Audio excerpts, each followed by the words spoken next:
پسند نہیں ہے. دوسرے اللہ ہی کے معاملے میں کیوں ہمارے دماغ میں یہ باتیں آتی ہیں؟ آپ اپنے اور مال میں سے دو نا غریبوں کو مال. یہ سال میں ایک اللہ رب العزت نے آپ کے ایمان کو چیک کرنے کے لیے قربانی رکھی, اسی میں آپ اپنی چلانے لگے. آپ کا دماغ نہیں بھی کام کر رہا ہو اس معاملے میں, غیب یہی تو ہے, غیب پہ ایمان لانا, کہ آپ کو یہ لگ رہا ہو کہ بھائی میں مال بانٹ دوں گا تو زیادہ فائدہ ہوگا, اللہ کو یہ لگ رہا ہے کہ قربانی کریں گے تو زیادہ فائدہ ہوگا. اصل تو آپ کی آخرت اللہ کی نظر میں ہے, اور یہ آپ کا ٹیسٹ ہے. اس نے تو خود قرآن میں کہا کہ تمہارے گوشت اور تمہارے خون جانور کے مجھے نہیں پہنچتے, بلکہ تمہاری پرہیزگاری تقویٰ پہنچتا ہے. اب یہ آپ کا تقویٰ ہے کہ آپ اپنی نہ چلائیں, جس طرح حکم آیا, جس طرح رسول اللہ کی تعلیمات ہیں, اسے آپ اسی طرح سے کر دیں تو انشاءاللہ آپ کی آخرت سمجھ جائے گی. پہلی تاریخ سے لے کے 9 تاریخ تک کتنے روزے رکھ سکتے ہیں؟ ان کا سوال یہ ہے پہلی تاریخ سے 9 تاریخ تک کتنے سارے رکھ سکتے ہیں. یہ ایسی مبارک راتیں ہیں, ان کا قرآن میں ذکر ہے. آپ اگر یہ روزے رکھتے ہیں تو ان کی نفل روزے ہیں, لیکن اہم ترین روزوں میں, نفل روزوں میں بھی. تو اس لیے بالکل جتنی ہمت ہو اتنے رکھیں, اور ضروری نہیں ہے, مگر نہیں رکھو گے کوئی گناہ نہیں ہے, رکھو گے بہت ثواب ہے.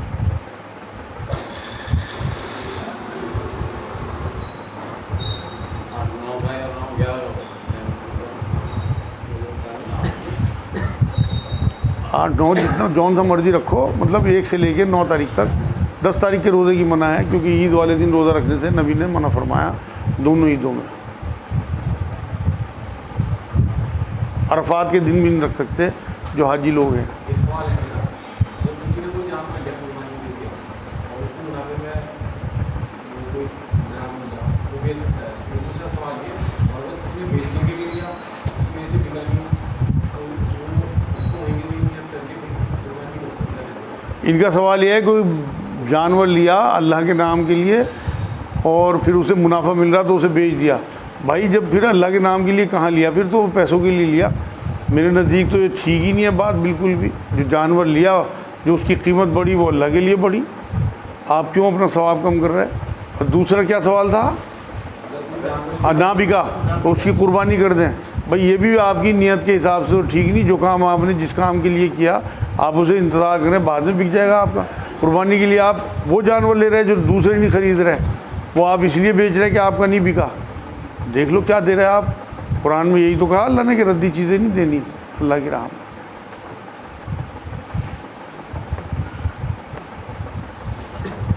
بھائی 10:30 ہو گیا, آج کے لیے اتنا ہی انشاءاللہ, کیونکہ لائٹ کا بھی مسئلہ ہے.